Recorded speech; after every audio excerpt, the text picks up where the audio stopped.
I still remember the moment the message lit up my phone.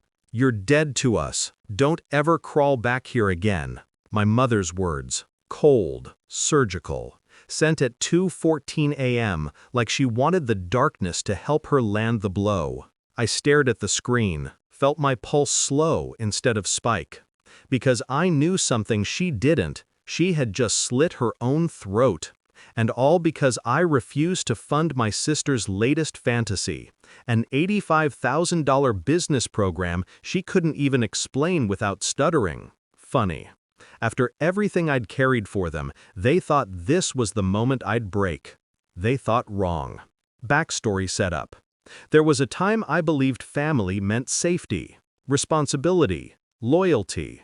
When I made my first real money, I handed it over like a dutiful son. Mortgage, medical bills, school fees, emergencies, both real and manufactured. I was the lucky one, the successful one, the gift that keeps on giving.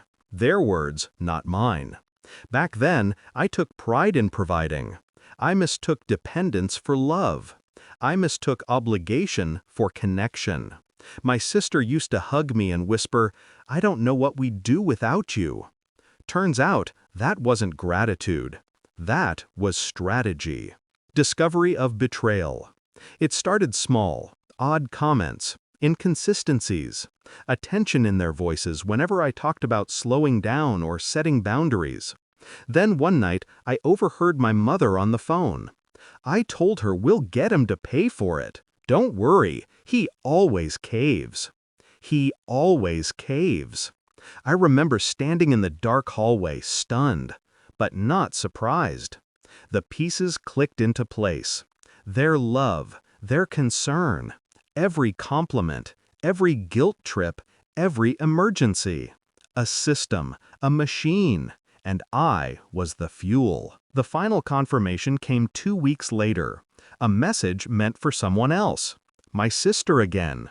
Worst case scenario, we guilt him. He'll fold. He always does.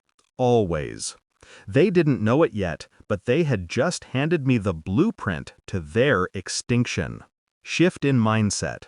I didn't confront them. I didn't scream. I didn't demand apologies they weren't capable of giving. Instead, I got quiet, strategic. I assessed every account, every transfer, every recurring payment I'd set up over the years. Mortgage? Mine.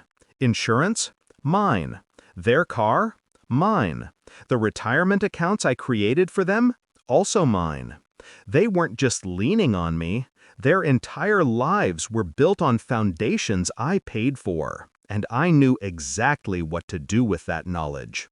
Revenge wasn't rage. Revenge was paperwork. Step 1. I ended the automatic transfers. Every single one.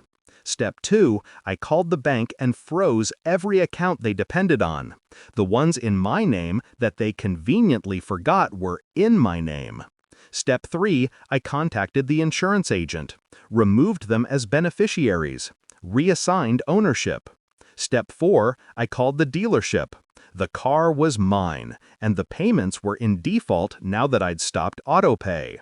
Step 5. I terminated the property management agreement for the rental home I bought for the family. They had 30 days to vacate. All of it legal, all of it clean, all of it quiet. And they didn't notice any of it, not until the night they sent that message, the message that freed me.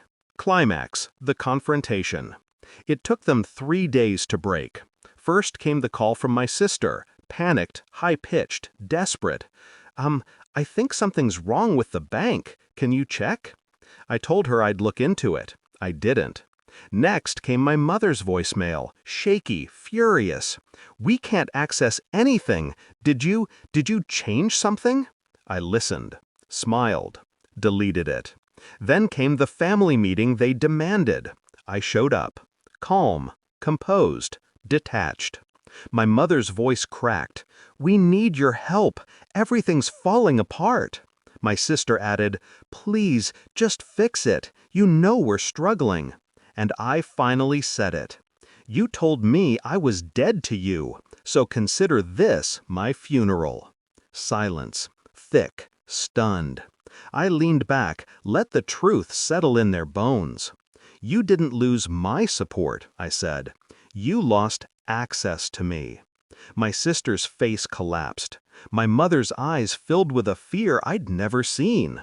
It was the first honest emotion she ever gave me. Resolution. Now they message daily, calling, begging, crying, promising change, promising gratitude, promising anything. I don't respond, not because I'm cruel, but because I'm finally free. People think revenge is loud, explosive, dramatic, but the cleanest revenge, the most devastating, is simply walking away and watching the world they built on your back crumble without you. They once said I would crawl back. Funny, they're the ones crawling now, and I've never stood taller.